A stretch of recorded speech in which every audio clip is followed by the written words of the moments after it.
Anyway, let's do it, guys. We got a local news for new locals. The county's #1 podcast. I'm Sam, the county's #1 podcast host, believe it or not. And we're going to be doing some local news today. It's going to be the January 25th, 2023, Wallowa County Chieftain.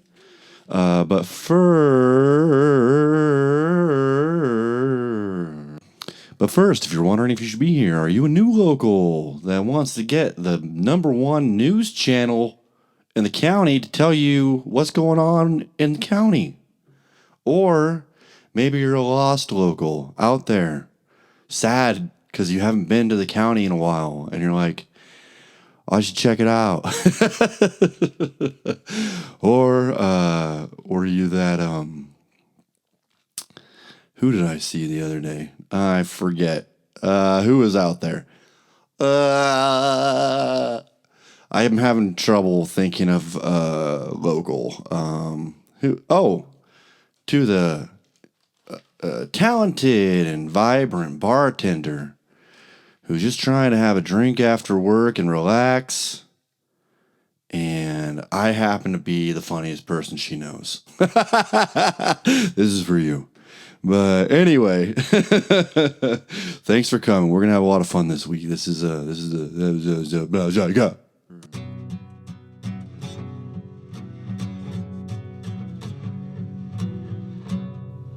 first, local news. The new locals would like to thank their proud sponsors, Haskins BBQ sauce. It's no hassle with Haskins. You just pour it on your meat. All right. All right, let's look at the paper here. All right, first on the big page, we got Going to the Dogs. Lifelong fan, 86, finally gets to see the Mushers in person. Joy Eastock sits in a snowcat driven by Joe McCormack that brought her Thursday, January 19th, 2023, to the start of this year's Eagle Cap Extreme Sled Dog Race. At 86, it was Eastock's lifelong dream to attend the race, and she finally was able to. All right, yeah. And it's got a picture of this old lady sitting outside, I guess. I guess that's what the whole story's about. All right, next.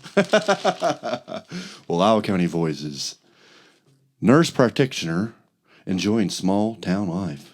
Mike McDonald is one of the many medical professionals who have chosen to make the Wallowa County home, having moved here in 2016 to be a nurse practitioner. His wife and son accompany him. I like the small town population and small town way of life and don't want it to change, he said. I definitely wouldn't want people to come here and try to make it something it isn't. If people want to move here, it's because they ought to move here. It's another guy who doesn't want the county to change because if people move here. You notice it's always old people?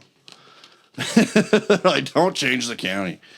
It doesn't change. Don't worry. It never changes. It always stays full of people like you, buddy. Anyway, at the bottom of the page, Wallowa Resources tackles housing crunch. Nonprofit forms Working Homes entity to develop solutions. Wallowa Resources, with its headquarters in the old hospital building in downtown Enterprise, is launching a new entity, Working Homes, designed to provide affordable housing in the county. Nice. Maybe I'll check that out. As much as I love living in my sister's garage, I might check it out. Maybe there is something affordable out there for me. Anyway, that's the front page.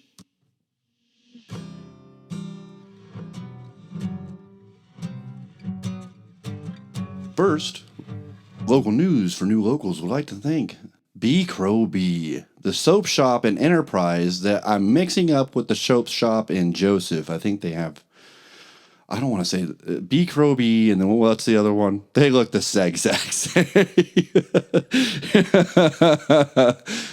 Fake ads. You gotta love them, right? Anyway, let's get to the paper. Jeez.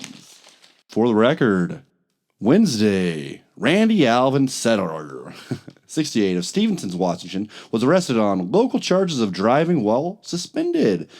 Settler was served a misdemeanor warrant originating out of Wasco and Hood River County charges for failure to appear on original charge of driving under the influence of intoxicants. Settler was transported to Umatilla County Jail. Happens to the best of us, Settler. Saturday, William Gabriel Roger, 42 of Joseph, was arrested for charges of driving while suspended. Rogers was cited and released. Wallowa finally receiving hailstorm aid. State giving $500,000 at a time through county, the Blue Mountain thing. I think I've talked about this more. There's Gary Holz sitting there. He's pointing. He's pointing at one of those electric boxes, the meters behind a house, just touching it. That's a picture of him. Wealthy should pay their fair share. Written by Norm Simon of LeGrand in a letter to the editor. Wash the winter sludge off your car and BizBuzz. Enterprise has got a new, or I guess they're renovating the Chopper's car wash in Enterprise. Go get your car wash in the middle of winter. Library gets grant recovery. New books to debut and shelves. And that's in Wallowa. They're going to get new books. Great. Holly Goebel is real proud of herself. And out of the past, 100 years ago, a month of spring weather on the Imnaha after a brief winter early in December has mixed up the seasons a bit, says farmers living in the canyon. From the middle of December, there was not even a frost on the river until last Friday night, which was followed by a regular freeze Saturday night. Hospitals pitch ideas to add nurses. Oh, they're finally thinking about that, huh? That's funny. Athlete of the Week is Josie Thier. Josie Thier claimed the top spot in the 2023 Eagle Cap Extreme, crossing the finish line in 31 hours and 5 minutes and posting the best time in the 200-mile race in 8 years. It's the first victory in the race for Thier, who took second when she last competed in 2020. The only Montana resident won the race by 90 minutes over runner-up Jed Stevenson. Good job, Josie. Obituaries, no laughing. Harry Thielman died. Joanna May Wentz died. Safeway's got a top round, boneless beef top round for $2.97 a pound. And $8.97 a pound, fresh whole cooked Dungeness crab. Dollar Stretcher has boneless beef cross rib roast, $3.99. Boneless extra lean country style ribs, pork, $1.99. Anyway, that's the show, guys. I hope you enjoyed it. All 13 of you that'll probably watch this, I'll see you over on the podcast. I wonder, do you guys actually listen to that too? I wonder if there's I can't tell. Anyway, thanks for coming by. This was the show. Email me at the email. I think I write it down at the bottom somewhere. LocalNewsForNewLocals@gmail.com. Like, share, and subscribe, and have a good weekend.